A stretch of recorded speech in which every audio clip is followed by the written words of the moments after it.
Well, Jeremy, thank you so much for joining me on the podcast today. Well, thank you for having me. Long time no see. I know, so funny. You just interviewed me for your podcast yesterday, Mold Afflictions podcast. That is a very interesting name for a podcast. What's the story behind that? Well, yes, it is. Hello, And I loves. don't I don't know. I Thank you didn't for really think downloading about the it. It just kind of podcast. came up My and I name is was like, Arlena, and I'll be your host. what has been a common theme in Today, my my life guest is is Jeremy Melule, afflictions. founder I've of had a lot of Molt, a afflictions in men's life, clothing and brand that most not only notably raises would be addiction my awareness, substance but abuse actually disorder, right? contributes That's a the portion of DSM, the I think. proceeds That's what to I learned. fund That's what better I learned living for those in yesterday need. on my Yes, podcast. he's also the host By of from the you. Molt Um, Addiction podcast, where So, I but actually yes, had the from opportunity to share alcoholism some and of my addiction. recovery journey.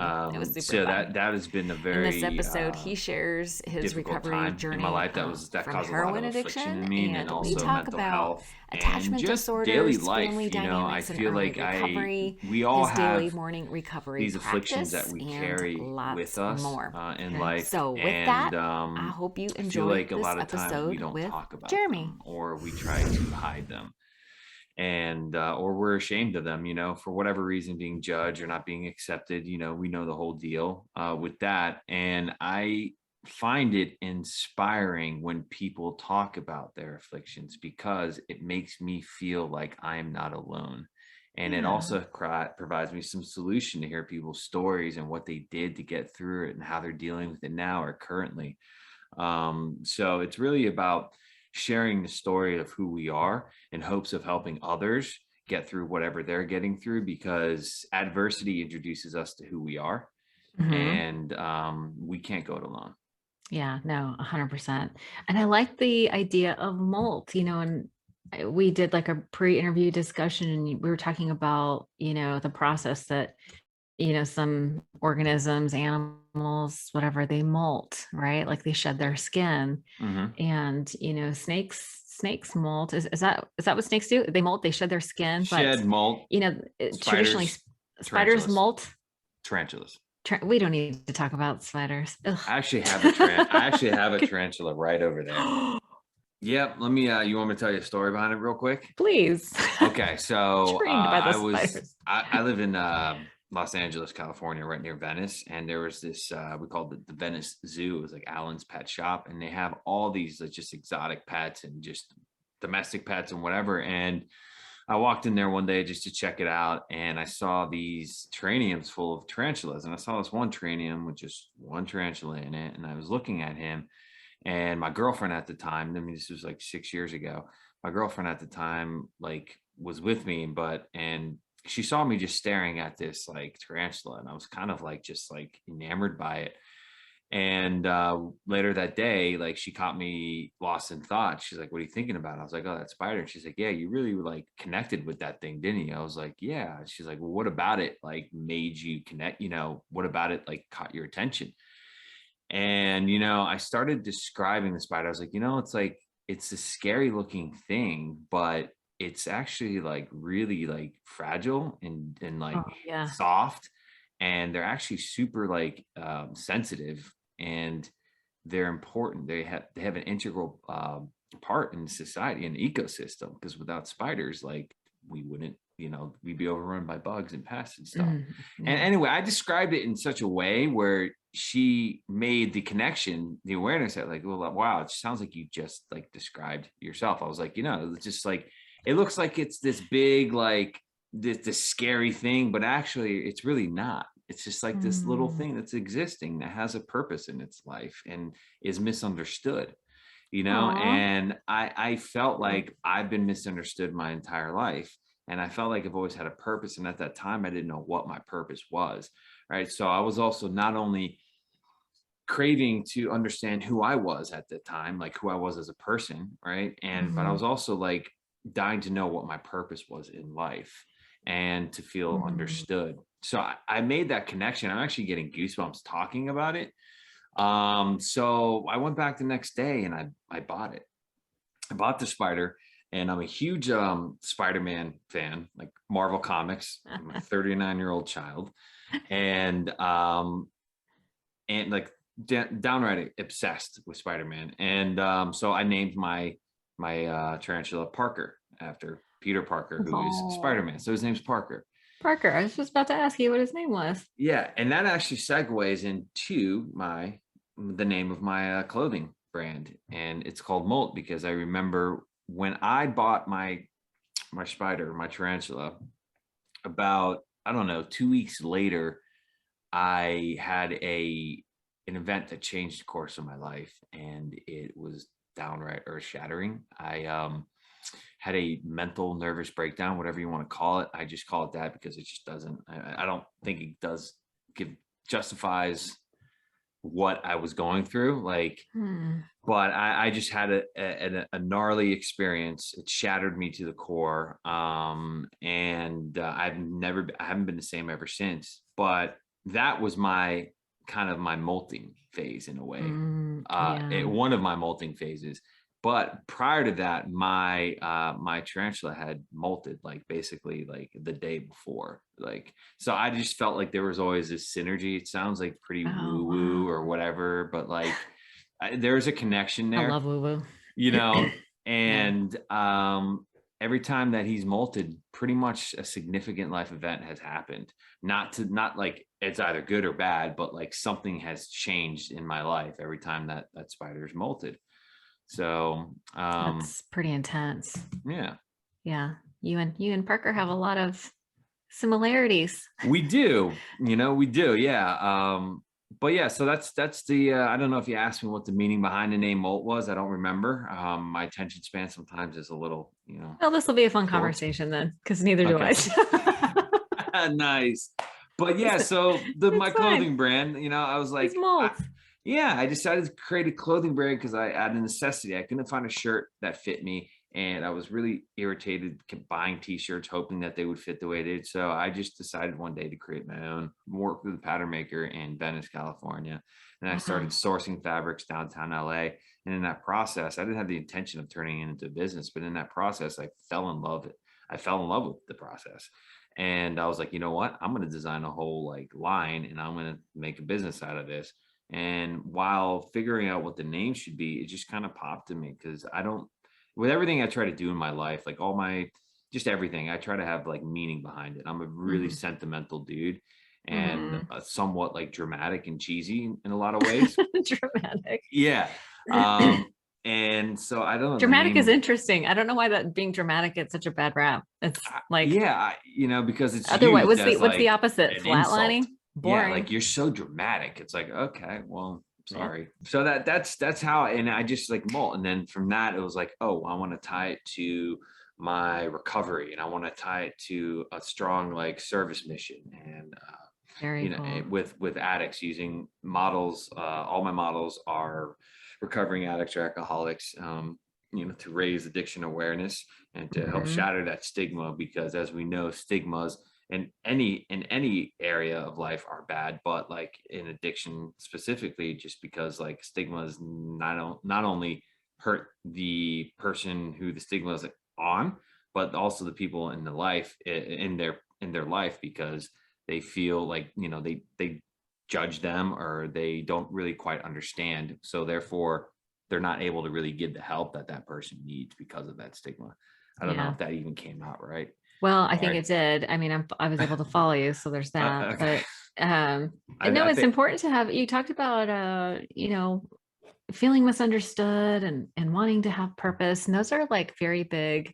Those are big existential questions that everybody has to answer, right? yeah. And Hmm. I like the fact that you know I feel like men are so much more evolved today than they used to be. That are I appreciate that you're able to be like, yeah, I have a lot of big feelings and people and finding purpose that's important to me. That's let's also normalize men having feelings, right? Y'all are Yeah. not robots. And I love the fact that you have a purpose driven business because I know you also use your company to actually help people and give back. Yeah, absolutely. And I think it is so important. I think it's, some people might view as men who have emotions or like who express their emotions as a weakness. Well, I think it's a complete opposite. Actually, it's probably Opposite.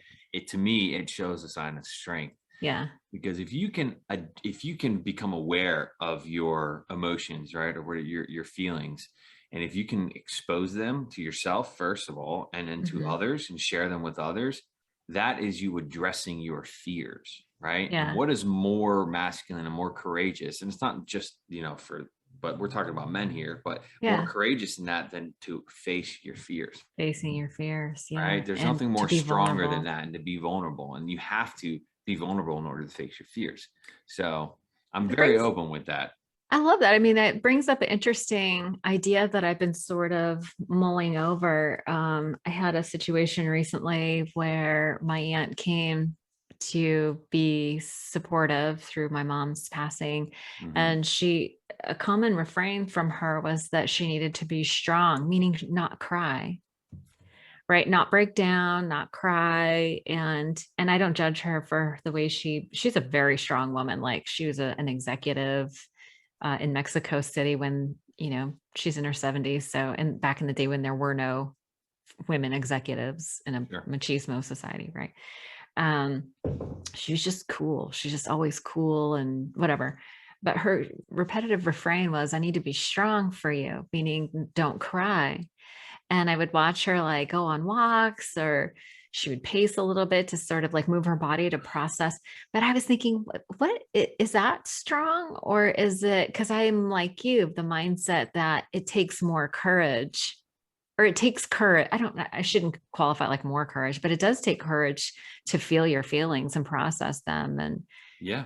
you I, know, I think it's ironic that someone would say, I need to be strong for you. And their version of being strong is withholding their feelings and their thoughts. Because if you do that, we know that that does not have a good effect on us, right? right.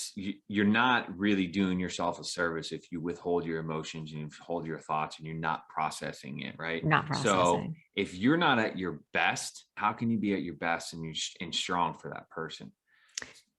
I wonder if, and the other thing I appreciated about her was, and that some other friends that I had that were strong, was they were able to feel their feelings and be sad, but they didn't like get lost in it. So that I was then taking care of them in my Yes. moment. You know what I mean? Well, yes, there's like a line, right? It's like you're Yeah. open and process, but you also have to have some emotional sobriety, right? You have to like Yeah. know, like Yeah. to be to have your emotions come up, acknowledge them, express them, but like don't let them take over your life. There's There's guys, that and that's balance where thing there's that again. balance, and that's where like tools and solution and all that stuff come in. Yeah, that's all super good. I should probably take a step back. So I know that you have an anniversary, a sobriety anniversary coming up. What is your anniversary? My sobriety date is November 21st, 2007. So in about 9 days or something like that, I will be Eee, celebrating 14 years, God willing, that is amazing. one day at a time. That's your podcast. That's a Doing a little podcast plug. name. Yeah. A little plug. That is amazing. Congratulations for that. Yeah. Do you want to watch? So how old were you when you started drinking and using? My first drink was at age 11. Yeah. I was at my brother's bar mitzvah, and I remember seeing, how you like at functions, events, and you always see like those like half drink drinks that are just Uh-huh. like in those plastic cups with that wet napkin wrapped around it. Yeah. Yeah. Anyway, I saw one with like orange liquid in it, and that was a screwdriver. And I knew it was a screwdriver. I didn't think it was orange juice. I knew it was an You know it was adult booze. beverage. Yeah. So I just like, I don't know, I just grabbed it. Like I felt like the need to grab it and I just chugged it. Mm. And I just remember it being so like bitter and just like, and then like it hit me. And we went over this yesterday, but it hit Oh me. no. And then, I felt this warm, tingling feeling inside of me. And when that feeling came over me, that is when I realized that I wasn't okay. Yeah, Yeah. I didn't feel okay. Like, cause prior to that, I really didn't have I had no reference, right? No contrast. No, exactly, no contrast. I was how I was from the moment I was born up until that exact moment until I wasn't. And then I realized I had to compare. I could compare the two. I was like, wow, I did not feel okay before. I was like anxious. I was in my head. I had anxiety. I just felt like uneasy. Hmm. And when I had this drink of alcohol, it took that away. And I was kind of, ooh, this is what's up. Okay, this is the key. But I This is was why at they do 11 that. years old. You're not very rational at 11. You can't really, like, you're not that logical, and you don't really, it's hard to process. So, like, the obsession didn't take hold immediately almost. I did think about it, but I was still a kid. So it was kind of like, eh.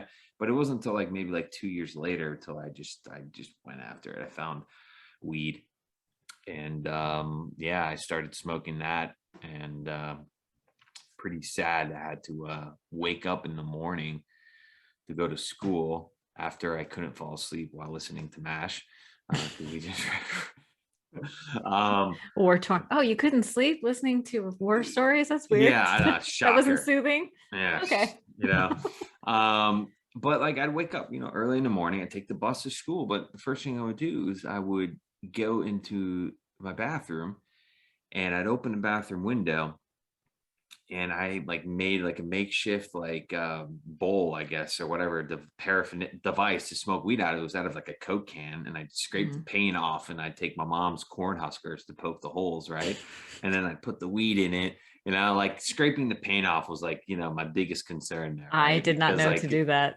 yeah, well, I don't think it really does anything. Here I am like smoking drugs and like, Trying to be safe. Yeah. yeah, but hey, whatever at the time, I Yeah. didn't know. But anyway, leaning out the window and just getting high just so I can get my like 13-year-old ass on a bus Aw.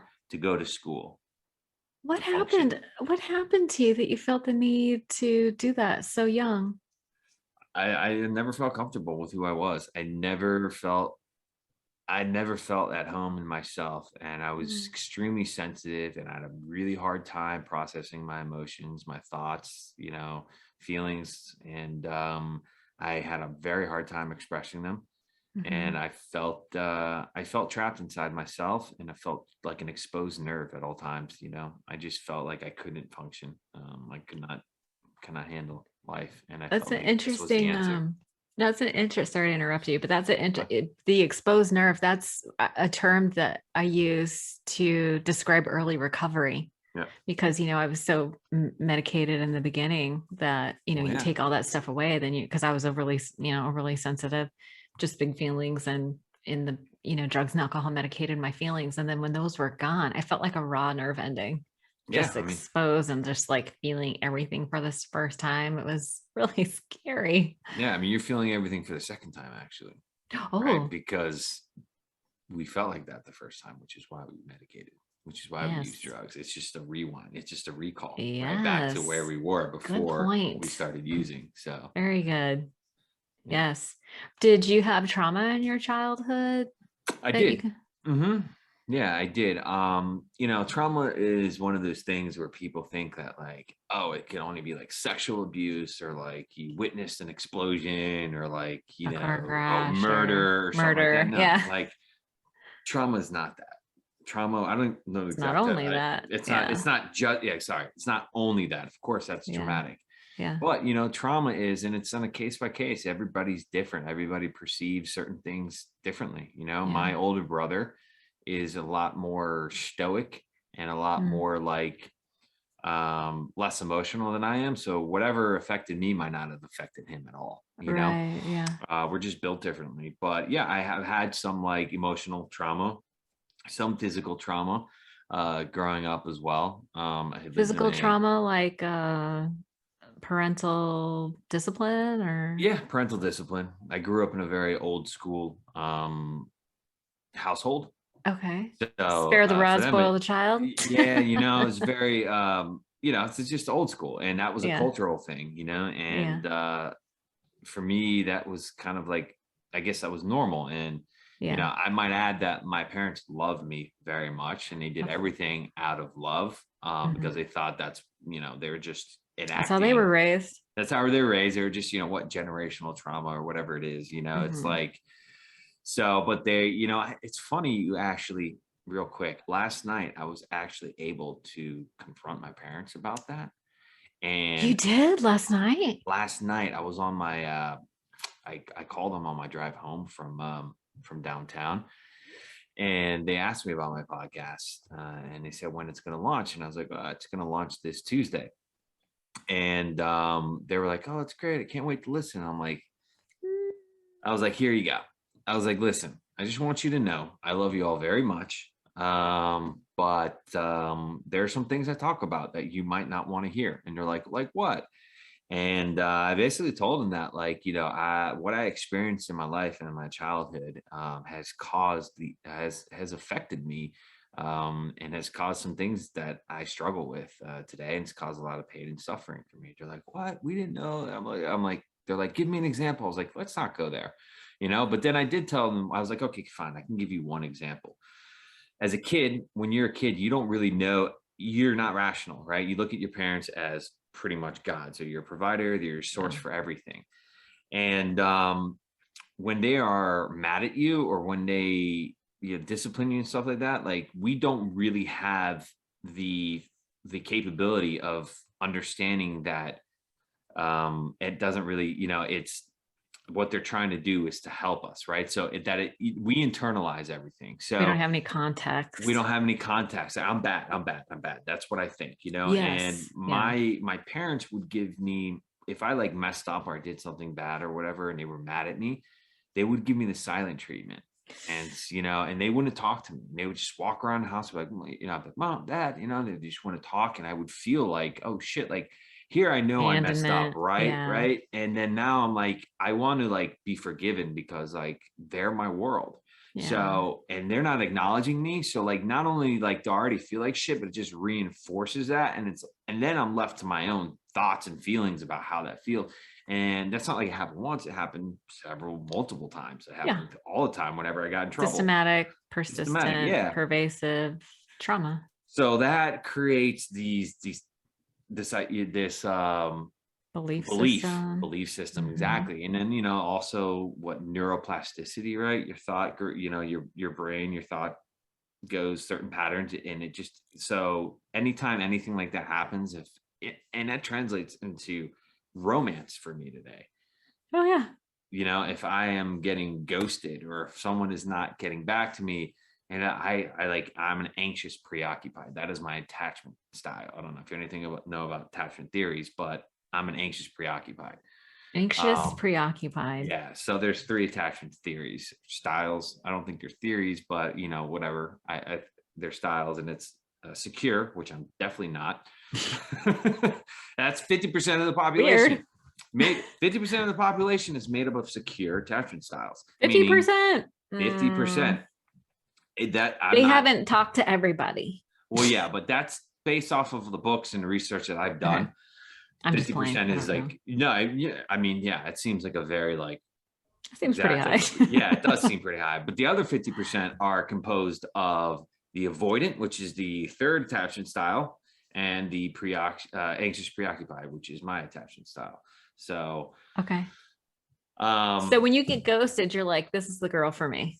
it really depends. It's like if it's early in the game, like I don't have an attachment really, Oh, so okay. I don't care. I care less. You're just like me. But if there is someone, if an attachment or connection or a bond has been formed, Hmm. yeah, then like Yeah. I get all anxious and I get in my head, and it's like it's just like it's an obsession, and I Yeah. can't stop thinking about it because of what happened to me. One of those incidences that happened to me when I was a childhood of being like ignored, Yeah. that abandonment issue. Yeah. I was talking to this lady who said that there are three major childhood wounds. One is I'm alone. I don't matter. I have it written down. I don't matter. And that I'm unlovable because I'm either too much or not good enough. Yeah. Right. And when we get those, I think you and I both have the sort of too much thing, or, I kind of vacillated between not good enough and too much. But, the shunning feels like death from a Mhm. parent, right? Because they are your source of everything when you're little, Yeah. right? And Yeah. that develops we have a negativity bias, which is we are predisposed to thinking those negative things about it must mean that I'm bad, Hmm. right? And then it develops those beliefs. And then we have confirmation bias where we just look for information that supports our beliefs about who we are, right? And so Yeah. there's a really interesting I just came across the Hoffman process, the Mm, Hoffman Institute for like the normies. I'm gonna send my son because he's a normie, but it's just so interesting because it does address like everything that you were just talking about, the childhood, how even mhm. if you have, you know, the best, most well-adjusted parents, it's like nobody escapes childhood without some issues. That's exactly what I said to my parents last night. Yeah, did you? So I how was did like, they no one makes it out respond? of here unscathed. You know, Right. like you can't be perfect. It's No, no, impossible.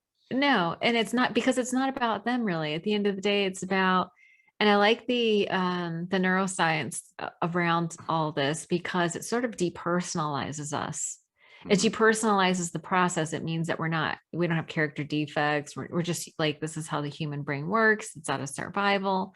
Yeah. You know, it sort of depersonalizes it and takes the shame out of it. But Yeah. were they able to hear you at all? And Yes. It was so fascinating because my dad has often been somebody who was never able to hear me.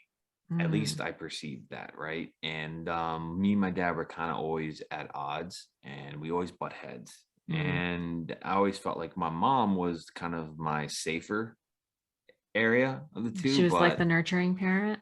ish, yes. You know, there were moments, and I shared good moments, good memories that I had that my parents had did with me with them last night as well. So I Oh, didn't want to just good. You shed balanced it light. out. Yeah, I didn't want to just shed light. You know, Ah, I said, you smart. know, well, because like, you know, my parents take things personally, you know, and They they may be where you get the sensitivity from.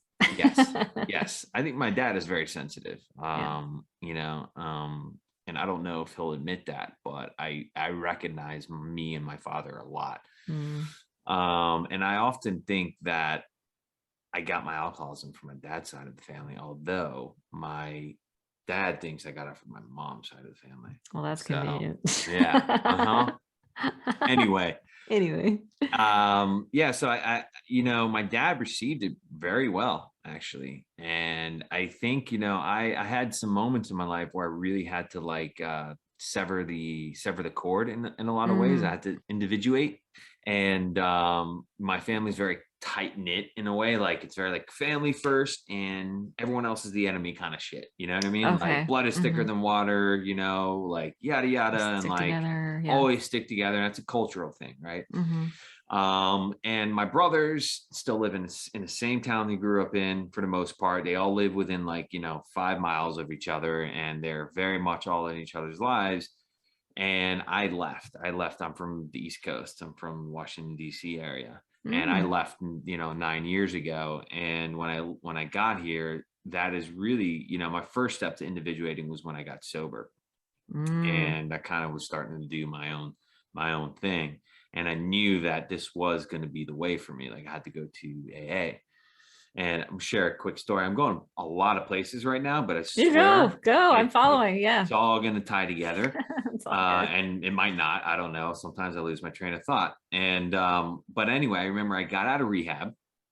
I went to Hazelden, by the way, which it was in Hazelden. Minnesota, and that to me was a life changing experience for me. It was 28 days. In fact, so much so that I drink coffee out of my Hazelden coffee mug every morning. Yeah, I'm very sentimental, and you know, it's like I start my day with coffee, and it's like I got to start my day with recovery and all that. It's just kind of Hmm. like has all this meaning for me. But so I went there and I got home and I was like, I need to go do a 90 and 90. And my parents, yeah, my parents were like, well, we're not going to like, you know, let you take a car, you know, because they didn't trust me. And I was like, all right, You fine were enough. 26, Yeah, 27, it's 26. Yeah. 26 years old. Yeah. And I was like, okay. So I was living with my parents and I was like, can you take me? And they're like, yeah, absolutely. So my whole family went with me to the meeting, which was lovely, you What? know, to support, right? You know, but they took me there. They didn't go into the meeting with me, but they Oh, took oh, me. okay. I was like, And, awkward. you know, they all, I was like, that's the church. I remember it was at St. Asaph Church on, I don't know, you know, off Wisconsin Avenue in DC. And I went in the meeting and it came out an hour later. My parents were waiting on the steps of the church, all waiting for me. My parents and my two brothers. And your two And brothers. yeah, That's so and cute. you know, and yeah, they were very supportive of me. They didn't Oh, understand it, yeah. so Your it could brothers, have. Your brothers didn't indulge or partake or No, I mean, they got like drunk issues? or high, but like Not like you. they're normal. They don't, they're not like me. I don't know if anyone listening been AA meetings, or NA meetings, right? And you see after the meetings, you see it's an interesting crowd of people, right? It is. If you Yeah. wanted to judge it, Fair. sure as hell, that's where you could judge It's just by fair. the looks of people. Okay. Yeah. And so I fellowship just for a little bit, talked to a couple guys, and then I saw my parents and I was very uncomfortable. So I went over to walk with them and I was like, all right, let's go. And as I was walking, leaving the meeting, we're walking up the hill to go to the car. My dad said to me, Jeremy, you don't need these losers. Stick with me and I'll show you how. Your dad. My dad. Okay. Got it. And that was the first moment where I really stood up for myself and I really set myself aside from my family, because my reply was that I am one of those losers. I Aw. owned my shit. I owned my shit. I owned who I was. And I knew I was an alcoholic and an addict. And I just knew it. And from that moment on, there's always been kind of this me separating myself. So I Mhm. guess the whole point I'm trying to say with this is like, there's been other events, me moving away and me like doing my own thing. My father is very like, he's got very traditional, a lot of things, and those traditions don't really align with me. So I stopped doing them. And he, Mm. why, how can you do that? I'm like, because I don't want to. Like religious traditions? Yes, religion. I am a spiritual man, Mhm. and I am a religious man. I do read the Bible every morning, but Mhm. at the time I wasn't. So Mm. my father was very like, you have to do Passover and all that stuff. And I was like, I don't want it. It doesn't mean anything to me. Your father is Jewish and you're Christian? Yes, Okay. yes. Okay. So I know I don't know if that's like a weird thing for people to hear or anything, but like you You know can't be unique. I mean, you're not the only one for sure. No, I'm a Jew for Jesus. Yeah. You know, Love me some Jesus. I mean, I do. I Yeah, went to church and I just really resonated with me, that's and good. I always left there feeling great, and Yeah. feeling empowered. So that just kind of was more my speed. But anyway, so the whole process of individuating. So now my relationship with my parents are very different from what it was. So now they Mm, understand that like Jay, they call me Jay. They're like, Jay is who he is, mm. and nothing's going to change that. And we might as well not even try. They've accepted me for who I am. So they were able to receive what I told them last night with, okay, we have to be open here. We can't respond the way that we normally have respond. Plus, they've matured. They have Yeah, grandchildren we now. all They evolve. understand. We Yeah, all evolve. So my mom, I could hear in her voice that she was a little hurt. But my dad, I was a little shocked. I thought it would have been the other way around. But well, it'll be interesting to see how this plays out over time. I found that when people take bad news well, that they're mhm, processing. People typically their first response is not their long-term response. And yeah. then this is not a rule, but just Mhm, like in general, someone's first response is not their long-term response. And I'm sure you've had this experience where you deliver some bad news and people blow up and they get really pissed and you have a fight and you have it out, and then you both walk away and you think about it and you come back and you've processed some things, and so you kind of come back and mhm, come together. And I'm sure you've also had this experience where you deliver bad news and people are like, oh, okay, mhm. all right, and they go And away and then they start fuming and festering, and then it comes out sideways, maybe uh, in your relationships with women, I don't know. yeah. But do you know what I'm saying? So Yeah.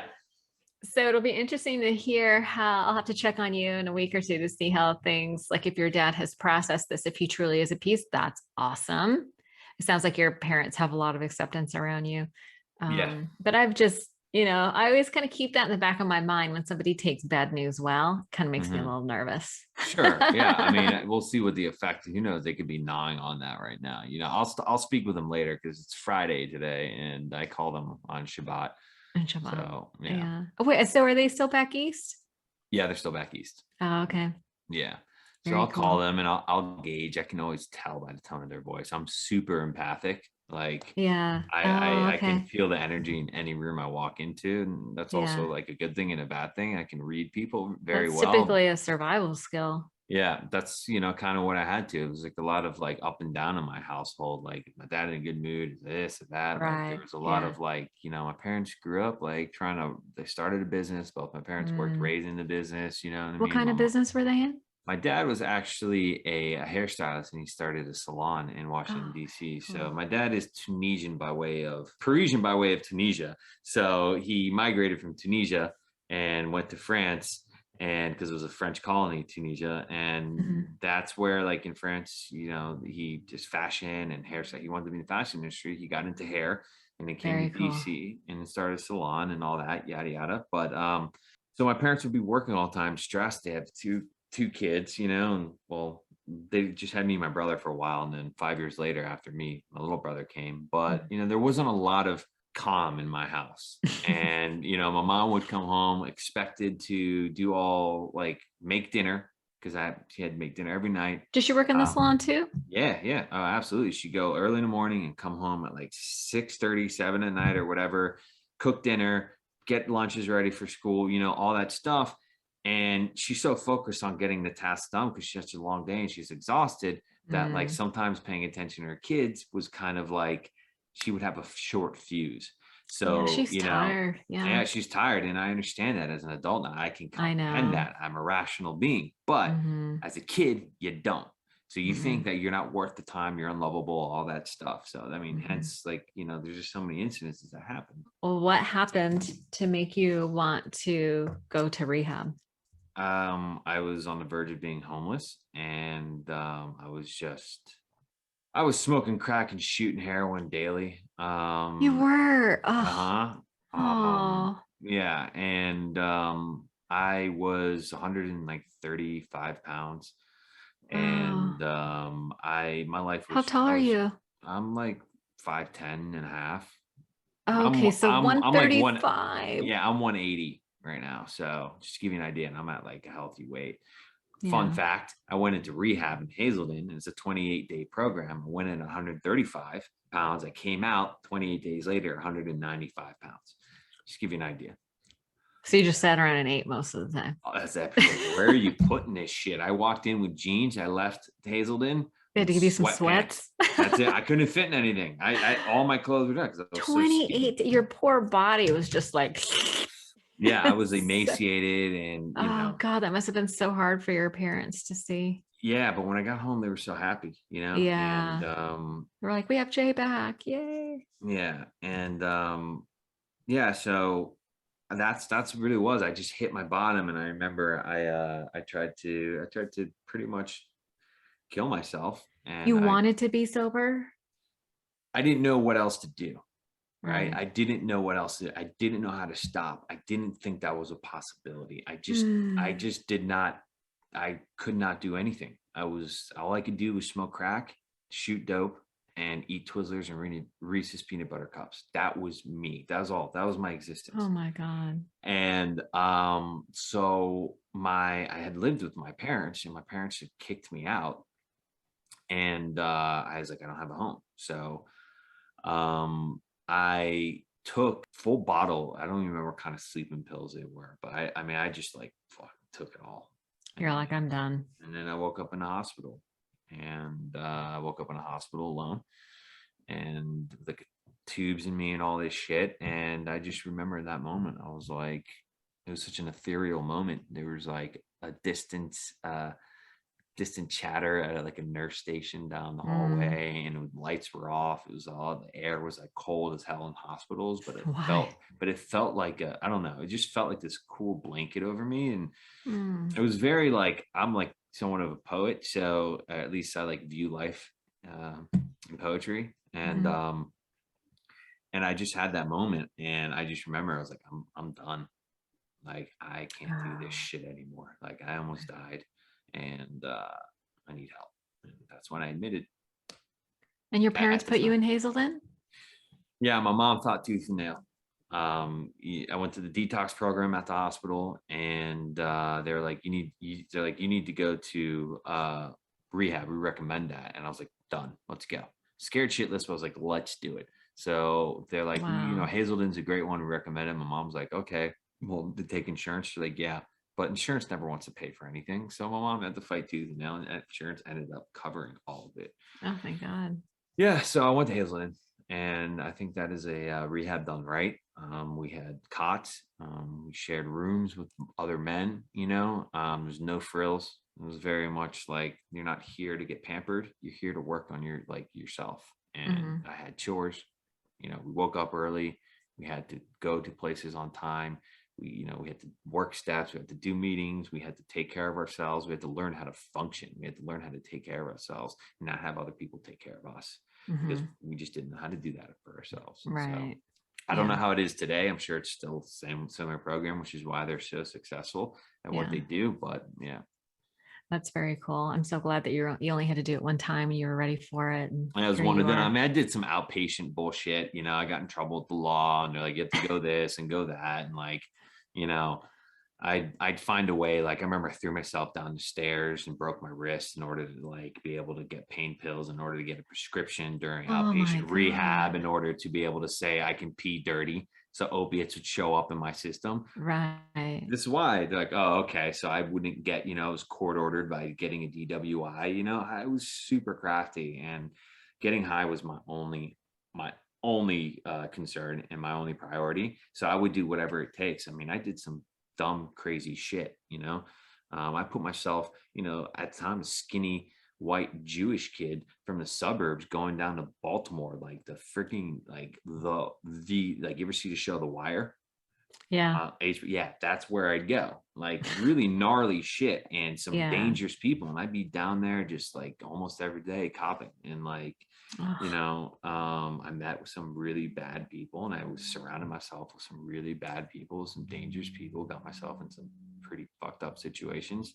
I do remember you like asking me though if I was religious and if I was a Christian and stuff like that. And part of me I was like, oh my God, like, am I going to answer this right now? And the reason why I had that feeling is because I feel like there's such a stigma against religion these yep. days, and I often don't talk about my religion in public, and I'm okay Mm, to doing about it. I don't talk because I know people, I know myself, right? If I know hmm. myself, I know people, because we're all very similar. And a lot of us Yeah. can judge somebody. And if we judge somebody, they might in turn not pay attention to what we're saying. And Hmm. like, oh, that person's like believes in God. Well, he has nothing to say for me. I got nothing to hear from this guy. Well, it's like I try to minimize that judgment, because I try to listen to what something, to what everyone says, whether I agree with them or not. I might get something out of it. So I always Yeah. try to, and that's me trying to like control. Obviously, I'm a control freak, but like,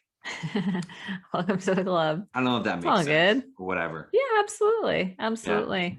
That's amazing. I'm so happy for you that you're able to like go through rehab and find your way over these 14 years. It sounds like you've been through a lot. What did you do professionally before you started your clothing line? Are you jack of Well, all trades kind of guy? I am actually. I'm like people call me a renaissance man. Like I always have these random like jobs and these odd jobs, and I do things here, and I always found the way to survive and make money, but I always coasted. I always Yeah. got by. With like charm and just yeah, I just because that's the only thing I knew how to do. I'm not Yeah. an educated man.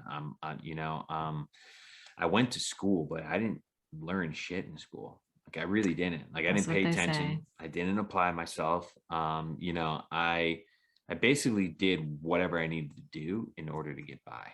So Yeah. so I Not got uncommon.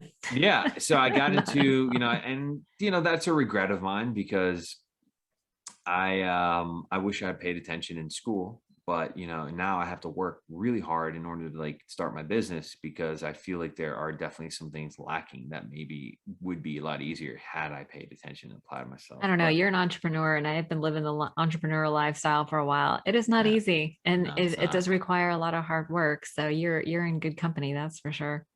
Yeah. Let me ask you. I like to do something called the lightning round, and I typically do it at the beginning of the podcast, but we were having so much fun. Yeah. No, we got into it. You and I could talk for Wait, days, I feel like. I know, so much fun to talk to. So if you're up for it, we'll play a quick little game. I don't even know why I call it the lightning round because it ends up being like the turtle round. It's very slow. Okay. Let's do the turtle round. Let's Let's do the do it. turtle round. Do you have a favorite recovery book? They call it quit lit now. All the cool kids call it quit lit, quit literature. Recovery book. I mean, yeah, the big Yeah. book. Okay. Do you like to read a lot? I do like to read. It's hard for me to read because of my brain. Yeah, you got And do what you I have the mean by that, ADHD? I do. It's very like I Yeah. read and then I'll read a page and then I'm like, whoa, what the What fuck did did I I? Yeah. just read? It's hit or miss. It really depends. Yeah. True. So yes, I like the idea of reading and I do like Yeah. to read. Yeah. I love like learning things, but Yeah. yeah. So Try audible.com. I don't actually read very many books anymore. mhm. I listen to audiobooks. That is my jam. I I've love tried that. that as well. And sometimes I'm like, Well, so it's interesting. A lot like podcasts, audiobooks, I will be listening and they'll present an idea that I need to mull it over. And so as I'm thinking about it, mhm, they're still talking and mhm, I'm missing what they're saying because I'm thinking 100%. about an idea. So, Exactly. but That's me. I don't get upset about it or anything. I just, sometimes I listen to things multiple times. Right. Um, but I'm like you, I like to learn too. Yep. The big book was definitely, my early recovery book. Do you have a go-to mantra or quote that you live by or Yeah, that's important to you? I'm a Jungian. So Yeah, Carl Jung. yep. I actually have it tattooed on my hand, and the quote is no tree can grow to heaven unless its roots reach down to hell. So good. And that I have it, that's my favorite quote, A, because it's true, Yeah. right? The only way we can get enlightened through the path to enlightenment is through suffering.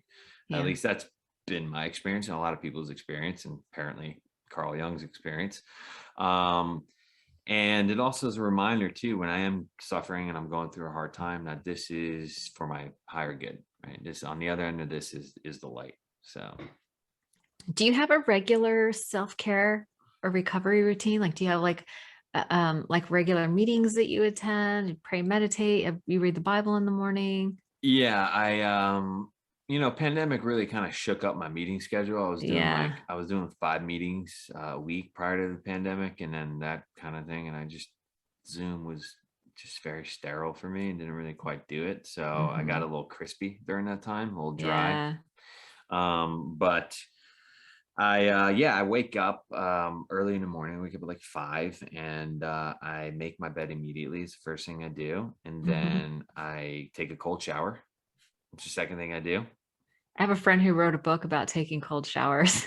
Yeah, I mean, It's I a swear thing. by them. It's amazing. Yeah. Anybody listening, take a cold shower. I know it's a little harder Oh. for women because your hair, you don't want to get it wet. You guys don't wash it every day or whatever, but you maybe just like pull your hair back or something. But for So dudes, you submerge, like you shower, you yeah, just I'm go all full. I in. go in, I just turn it on cold, and it just goes Oh, right on me. And I just like, I'm not like using soap and shampoo and like singing songs in there. No, I'm no like, songs. no, I'm not like lathering up and just having taking my time. No, it's usually like a 10 to 15-second shower. I really just get in there, and I sometimes try to just block out the cold. And that's like me trying to meditate really and just focus Okay. on like, it not being there. That'll bring you Um, right into the present moment. yeah, exactly. So which is great. And then yeah, I get out, then I pray, and then Okay. I do a gratitude list that I have with my sponsees, and I read the just for the daily meditations, Hmm. and then I have coffee, and then I read the Bible. I read Old and New Testament, and then I will do some writing. Like journaling? Yeah, journaling. I'll just write, doesn't even have to be that. Sometimes if I have a lot to say, it'll be there's no period of time I limit myself to, but if I don't really got much going on, sometimes I'll write like a few sentences and that's it. Hmm. And that is my morning routine. What's the one thing you wish you knew when you first got sober? That it was going to be hard. Oh, you didn't know it was gonna be. Surprise. No, I guess when I first got sober, Yeah. the one thing I wish I would have known was being sober is very different than being in recovery. Ah, very good distinction. So I did like a program first year of my sobriety. And after that, I thought I was good. And I was dry for like 9 years. Yikes. Yeah. And all those things kept cropping up, all those things. And I And no suffered a lot. process. No process. I suffered a lot. I didn't get Uh, high or drunk, which is the important part. But there's another element to that whole thing. You got to couple that with actually recovery, whatever mm, that might be for people. For me, AA is the way. For mhm, some other people, whatever helps you stay sober. But I just know mhm. that me not using drugs and alcohol was not enough. I needed more. Needed more. I Yeah. needed more. I needed a solution. I needed something to live my life by. I A needed a solution, a process. I design for needed living, a design for, perhaps? yes, a design for living. I needed to go within. I needed to figure out who I Yeah. was and what was causing all this and everything. So, and that's what the Yeah. 12 And I steps love did. I love the fellowship too. It's sort of like a ready-made, program where you can be of service, right? Because service is, in my mind, the fastest way to build self-esteem. You Yeah. get connected, right? Mhm. They say that alcoholism is a disease of isolation, connection's the cure. And Yep. there's all kinds of people there who need help, who are also willing to help, right? Yeah. So It's amazing. yeah, but the meetings are not the program, right? And so, like you were No. saying, doing this, like getting a sponsor, doing the steps and all that stuff, taking action, And living the that, steps, yeah, right? living them And living them, like, because working to them the once best of is your ability. is great. It will change you, but like it's not like your job's done after that. It's like, no, you No, gotta yeah. live the steps. You gotta live through these Yeah, it's like kind principles. of like eating. You just don't eat dinner once and you're like, I'm done. Exactly. Or go to the gym once, Right, right. and then like, yeah, I'm good. I'm good. Yeah. I'm yoked. Well, it sounds like you really enjoy being creative, and I know your work gives a lot of outlet for that.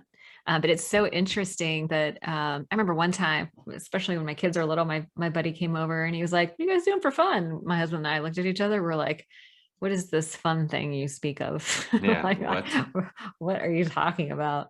So it is funny how we forget to play. We were people who were like committed to having a good time. Really, it was avoidance of pain, but do you know what I mean? It's like Yeah. people thought we were just trying to have a good time. Always. And now we're just like, yeah, I don't need to do that.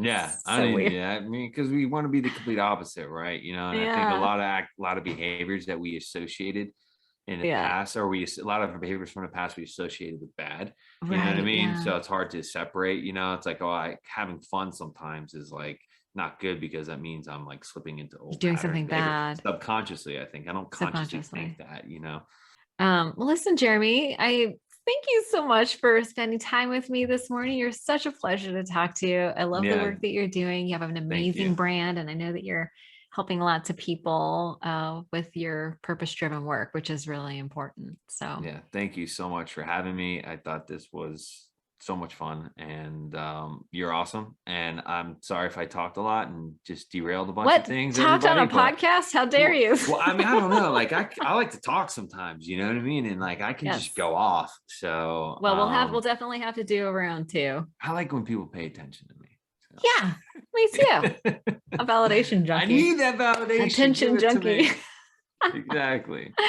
Well, listen, you have a fabulous day. Thank you so much for your time. We'll talk real soon. All right. You too. Take care.